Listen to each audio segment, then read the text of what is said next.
오늘 오전에 쭈리에서는 창립 17주년 감사 예배로 함께 즐겁게 음악 예배로 예배를 드렸습니다. 오늘 저희가 그 형제교회의 창립 기념일을 함께 생각을 하면서 우리의 공동체에 대해서 잠시 돌아보는 시간을 가지려고 합니다. 제가 그 창립 예배 설교를 준비를 하다 보니까 어떻게 설교를 준비하는 게 좋겠느냐, 제가 이제 아는 가까운 목사님하고 통화를 하다가 제가 물어봤습니다. 그랬더니 목사님이 대뜸 그러십니다. 창립 예배 설교는 감동적이고 재미있고 짧게 해야지. 창립 예배가 아니더라도 언제라도 그렇게 설교할 수 있으면 좋죠. 그게 다 능력대로 되는 것이 아니니까 오늘은 짧게 하는데 집중해서 제 말씀을 전하도록 하겠습니다. 기독교 공동체는 언제나 공동체를 근간으로 합니다. 우리의 구원의 교리 그리고 내세 교리 이런 것들이 개인주의적으로 흐르기가 쉽지만 실질적으로 이 교회라고 하는 것은 공동체를 빼놓고서는 생각을 할 수가 없습니다. 공동체 없이는 기독교는 존재할 수가 없습니다. 오늘 우리가 함께 읽은 본문은 교회 공동체에 대한 대표적인 은유를 제공하는 본문입니다. 22절 말씀을 제가 한번 읽어보겠습니다. 너희도 성령 안에서 하나님이 거하실 처소가 되기 위하여 그리스도 예수 안에서 함께 지어져 가느니라. 성경은 교회에 대해서 다양한 은유를 제공을 해주고 있는데요. 그 중에 대표적으로 등장하는 것이 오늘 본문에 나오는 하나님의 성전이라고 하는 것입니다. 우리가 잘 아는 바와 같이 교회는 건물이 아닙니다. 사람들, 바로 저와 여러분, 이 자리에 계시는 우리들이 교회입니다. 그런데 오늘 본문은 사람들이 모여있는 이 공동체가 마치 하나의 건물과도 같다라고 우리에게 말해주고 있습니다. 그러면 우리 각 사람은 그 건물을 이루고 있는 작은 돌들이 되는 것입니다. 작은 돌들이 하나의 건물을 이루기 위해서는 무엇보다도 서로 조화를 이루어야만 합니다. 붉은 벽돌 하나를 보고서 참 멋지구나 라고 감탄하는 사람이 없을 것입니다. 하지만 그것들이 모여 하나의 건물을 이루게 되면 비로소 그때 사람들의 주목을 받습니다. 벽돌로 만들어진 위대한 건축물들을 한번 생각해 보시기를 바랍니다. 이탈리아 로마의 콜로세움, 대표적인 벽돌로 지어진 건물입니다. 그 거대한 건물이 벽돌로 만들어졌기 때문에 비교적 짧은 시간에 8년 만에 그 건물을 완공했다라고 이야기를 하죠. 독일 북부의 지방에 가보시면, 항구 도시에 가보시면 옛날 한자 동맹에 가입했었던 도시들이 나오는데 독일 북부에는요 돌들이 나오지 않기 때문에 거기에는 벽돌 건물들이 많이 있습니다. 붉은 벽돌로 지어진 높은 예배당들, 높은 건물들을 보게 되면 보는 사람마다 경탄을 자아내게 됩니다. 한 덩이 한 덩이 따로 있을 때는 그저 볼품없는 붉은 벽돌일 뿐인데 그것들이 모여있고 조화를 이루다 보니까 사람들로 하여금 감탄하게 만들고 또한 그 아름다움을 뽐낼 수 있게 된 것입니다. 모이고 조화를 이루면 아름다워지고 가치를 갖게 됩니다. 이집트를 여행하다 보면 가는 데마다 유적같이 보이는 그런 돌덩어리가 어디서나 흔하게 보일 수가 있습니다. 그런데 대부분 그것들이 버려지고 가치 있게 간수되지가 않고 있는 것을 볼 수가 있습니다. 어떤 동네에 가보면 아낙네들이 빨래판으로 사용하는 것이 있는데 그런 것들이 옛 유적인 경우가 많이 있습니다.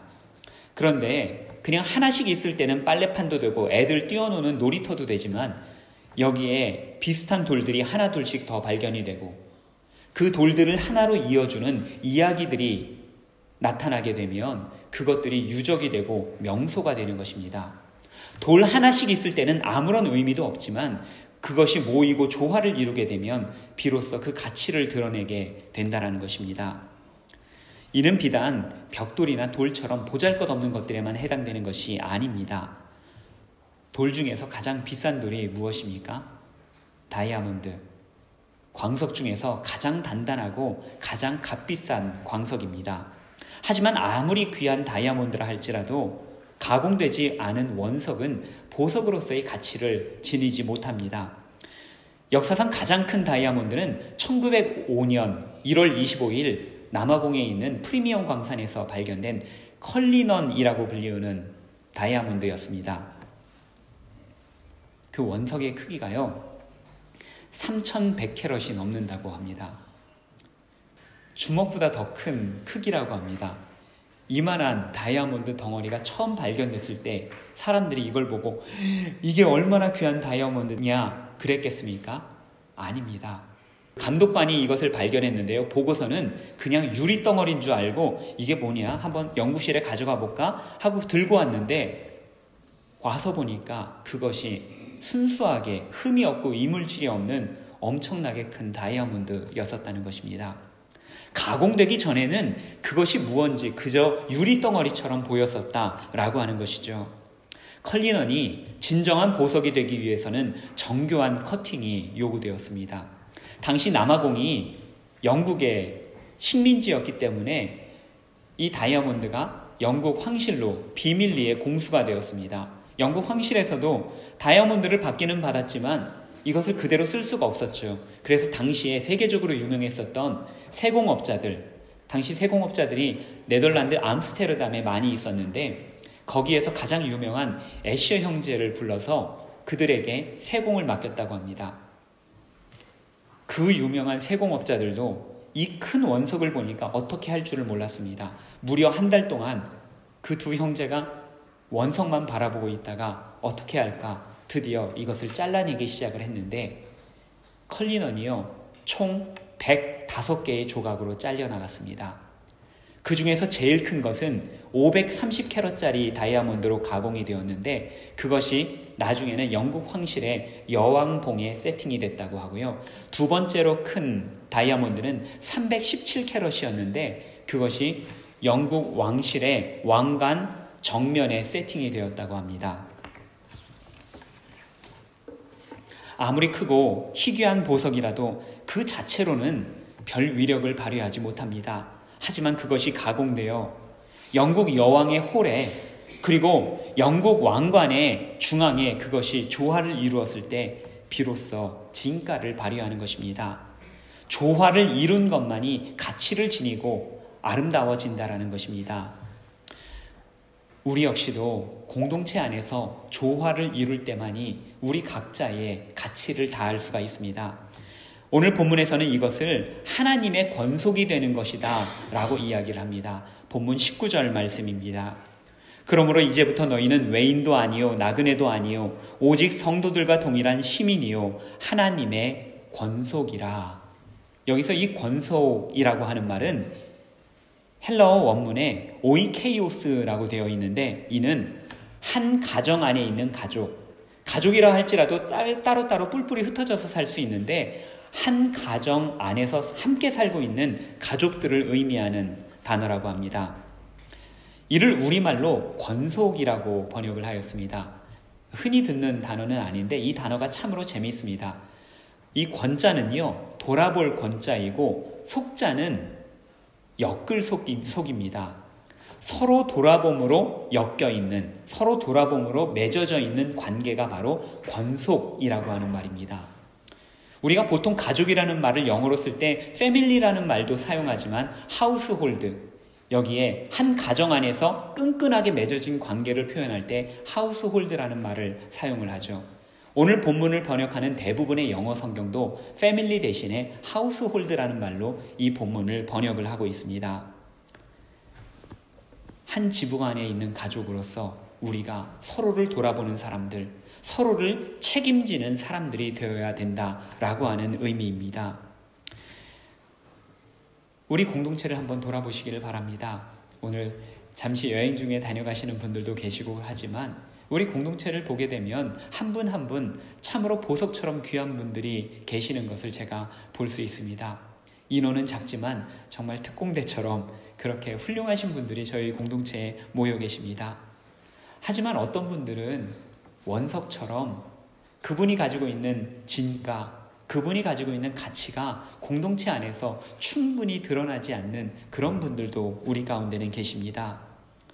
보석이 보석으로서의 가치를 다하기 위해서는 다듬어지고 깎여야 하듯이 성도가 공동체 안에서 진가를 발휘하기 위해서는 다듬어지고 어우러져야만 하는 것입니다. 그렇지 않다면 그저 커다란 원석으로 남아있을 뿐입니다.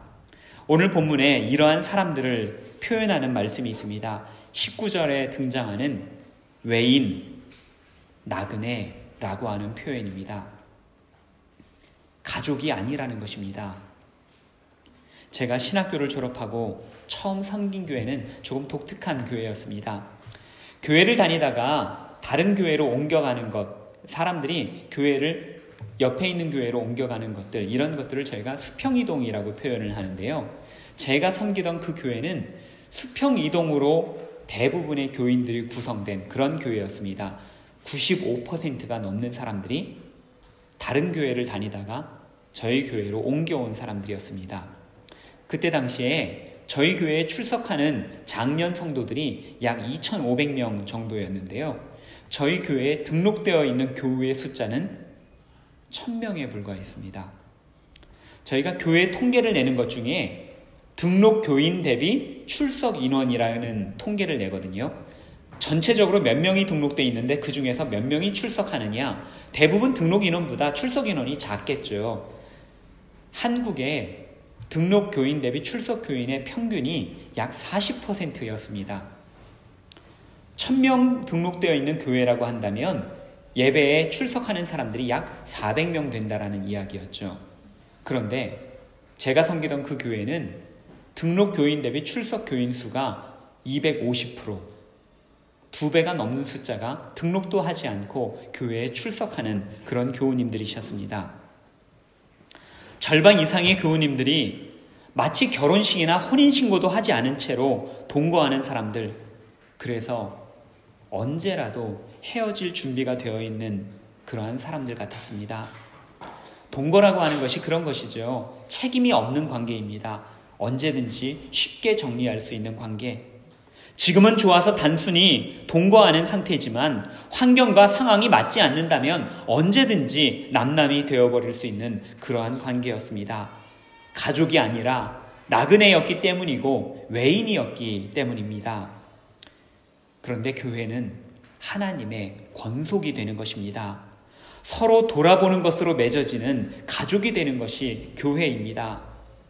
이사나 여러 가지 이유로 새로운 가족들을 찾아다녀야 될 때가 있을 것입니다. 그러나 한번 가족이 되었다고 한다면 더 이상 학원을 찾아다니듯이, 학교를 찾아다니듯이 떠돌아다녀서는 안 되는 것입니다. 주일에 교회에 출석하는 이유가 무엇입니까?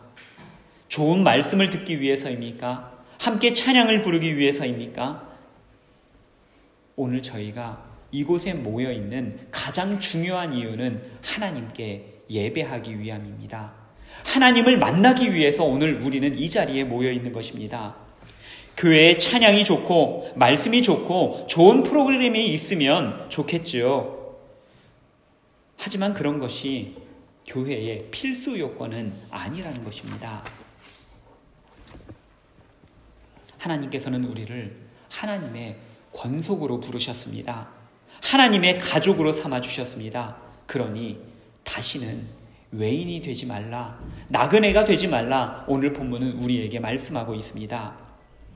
우리가 이곳에서 함께 만나 공동체를 이루고 있는 것은 하나님의 뜻이고 하나님의 계획입니다. 하나님께서 우리를 권속이 되게 하셨습니다. 그러니 하나님의 뜻에 따라 서로를 돌아보고 끝까지 책임지는 가족, 권속이 되는 저와 여러분 되시기를 바랍니다. 네, 아멘 하셨습니다. 이 아멘에 어떤 책임이 따르는지 아십니까? 우리가 가족과 권속이 되는 것은 참 좋지만 가족이 된다는 것은 거기에 많은 희생과 많은 책임이 따릅니다. 지금 뒤에서 태어난 지 몇 달 되지 않는 예리를 안고 있는 예리 아빠, 저희 임승민 집사님, 남들 다 앉아서 예배 드리는데 왜 저렇게 서성이는 것입니까? 가족된 책임을 다하기 위해서 그런 것 아니겠습니까? 어디 책임지고 희생하는 것이 이뿐이겠습니까? 20절 말씀을 한번 보겠습니다. 너희는 사도들과 선지자들의 터 위에 세우심을 입은 자라, 그리스도 예수께서 친히 모퉁이 머릿돌이 되셨느니라. 우리의 가족됨은 사도와 선지자의 터 위에서 지어진 것입니다. 사도와 선지자들이 어떤 사람들입니까? 하나님을 위해서, 하나님의 말씀을 위해서, 하나님의 공동체를 지키기 위해서 목숨을 내던진 사람들이 바로 사도들과 선지자들이었습니다. 권속이 되려면 그들의 뒤를 따르는 사람들이 되어야 된다라고 하는 말씀입니다. 사도행전 2장과 4장을 우리가 이미 한번 말씀을 보았는데요. 초대교회 공동체, 그들이 어떻게 구성이 되었는지 우리는 잘 알고 있습니다. 그들이 초대교회가 될 때, 공동체를 이루었을 때 그들은 가지고 있는 모든 재산을 팔아 공동체를 위해서 사용하도록 내어놓았습니다. 자신의 모든 것들을 희생하고 헌신하고 봉사한 그 봉사와 섬김 위에서 교회가 만들어지고 유지되었다라는 이야기입니다. 앞서 말씀드린 보석, 컬리넌을 생각해 보시기를 바랍니다.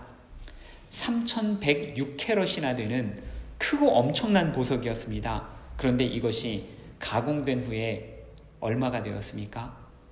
530캐럿으로 가공이 되었습니다. 물론 그건 역시도 작다고 할 수 없는 세계에서 여전히 가장 큰 다이아몬드입니다. 하지만 그것이 가공이 될 때는 6분의 1로 줄어들었던 것입니다. 그냥 조금 잘려져 나간 것이 아니라 80% 이상이 잘려져 나갔을 때, 다듬어졌을 때 그것이 비로소 재진가를 발휘할 수 있었던 것입니다. 어울리기 위함이었습니다. 조화되기 위함이었습니다. 우리가 가족이라는 말을 성경에서 찾아보면 히브리어로 고엘이라고 하는 말을 찾아볼 수가 있습니다. 이 고엘이란 서로를 책임지는 공동체를 말합니다. 구약 성경 룻기를 보게 되면 이 고엘 제도에 대해서 잘 나타나 있습니다. 아무리 먼 친척이라 할지라도 그들이 혈연으로, 가족이라는 이름으로 어떻게든 관계되어 있는 사람이라고 한다면 그들의 의무와 책임을 다해야 된다는 것, 우리가 룻기서를 통해서 잘 찾아볼 수가 있습니다. 우리 베른 한인교회는 정말로 작은 신앙 공동체입니다. 그런데 이 작은 신앙 공동체가 무려 42년 동안 이 자리에서 이렇게 예배드릴 수 있었던 것, 이것은 모두가 하나님의 은혜였습니다. 그리고 또 하나, 우리에게는 책임지는 가족, 고엘이 되어준 가족들이 계셨기 때문입니다. 못생긴 나무가 산을 지킨다라고 하는 말을 들어보셨습니까? 잘난 나무들은 정원수로 팔려가고요, 목재로해서 팔려갑니다. 그런데 정원수로도 쓸 수 없는 나무, 목재로도 쓸 수 없는 나무들은 사람들이 베어가지 않고 파가지 않으니 산에 그대로 남아있게 됩니다.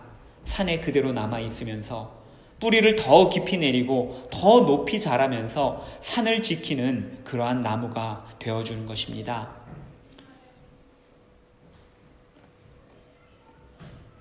우리 중에는 공동체를 지키기 위해 스스로 못생김을 자처한 교우님들이 계셨습니다. 능력 있는 사람들, 약삭 빠른 사람들은 모두 여러 가지 핑계로 도망칠 수 있었겠지만 시키는 일마다, 부탁받는 일마다 우직하게 해냈던 교우님들이 우리 교회 역사에 여러분들이 계셨습니다. 바로 그런 분들이 오늘 본문에서 묘사하고 있는 사도들이고 선지자들입니다. 그런 분들의 섬김과 수고로 오늘 우리는 이 베른 한인교회라고 하는 귀한 열매를 함께 나누고 있는 것입니다. 교회는 사랑과 희생 없이는 존재할 수가 없습니다. 예수님께서도 우리로 하여금 가족이 되게 하시기 위해서 우리를 위해 십자가를 지셨던 것 아니겠습니까? 사랑하는 교우 여러분, 여러분은 이곳 베른 한인교회의 가족으로 부르심을 받았습니다. 또한 여러분들이 속해 있는 그 공동체의 가족으로 부르심을 받았습니다. 여러분은 현재 이곳에서 사도들과 선지자들의 터 위에서 여러분들의 믿음의 길을 뒤따르고 계십니까? 여러분들은 여러분들이 속해 있는 공동체 안에 권속으로 여러분들의 역할을 하고 계시고 여러분들 주위에 있는 분들을 돌아보고 계십니까? 여러분들은 고엘이 되셔서 여러분들 주변에 있는 한 공동체에 있는 사람들에 대해서 의무와 책임을 다하고 계십니까? 여러분들이 걸어가고 있는 그 믿음의 길을 훗날에 여러분들의 딸들이, 여러분들의 아들들이 존경하는 마음으로, 기뻐하는 마음으로 여러분들의 걸어간 길을 뒤따르시겠습니까? 여러분들은 과연 후배들을 위해서, 여러분들의 자녀들을 위해서 믿음의 본을 보여주고 계십니까?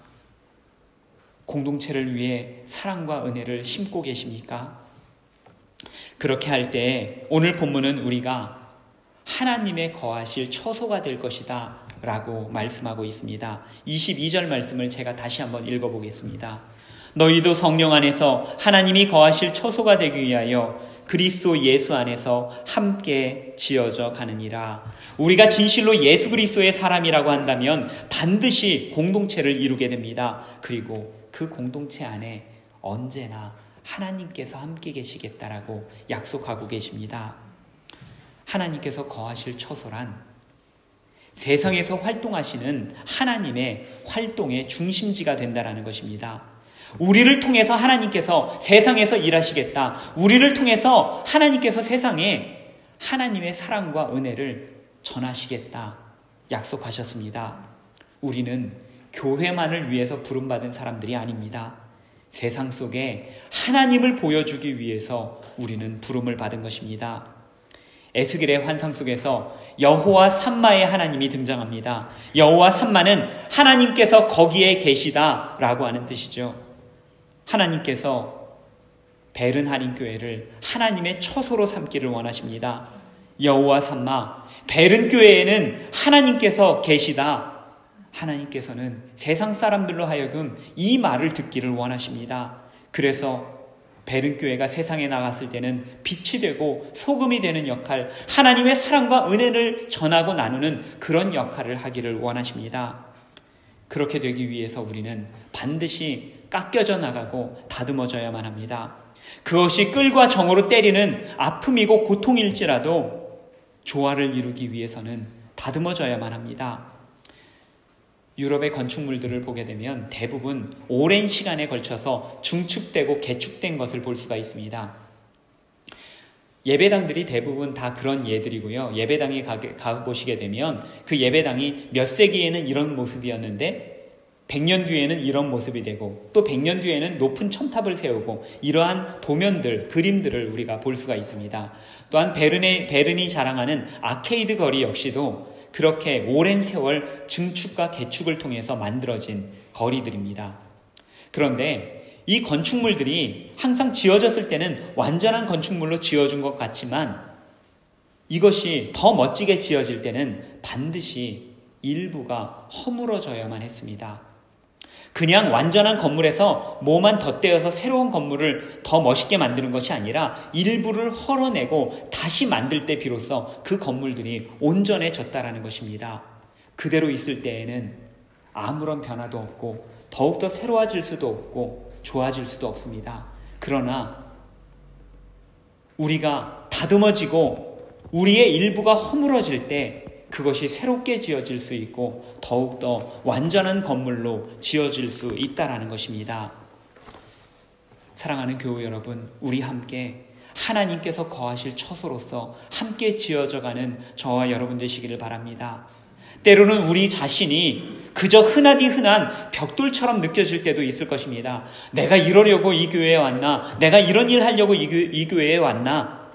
이런 생각이 들 때가 있죠. 시험이 들 때가 있습니다. 그러나 그 벽돌 한 장이 없다라고 한다면 하나님의 성전은 결코 지어질 수가 없습니다. 사도들과 선지자들이 희생하고 터를 잡은 교회, 거기에서 우리 주님께서 머릿돌이 되어주신다라고 약속하셨습니다. 거기에서 우리도 권속이 되어 서로를 돌아보시기를 바랍니다. 고엘이 되어 서로를 책임지고 의무를 다할 수 있는 저와 여러분 되시기를 바랍니다. 모두가 함께 지어져 하나님의 성전이 되고 세상에 하나님의 모습을 드러내는 우리 교회 되시기를 바랍니다.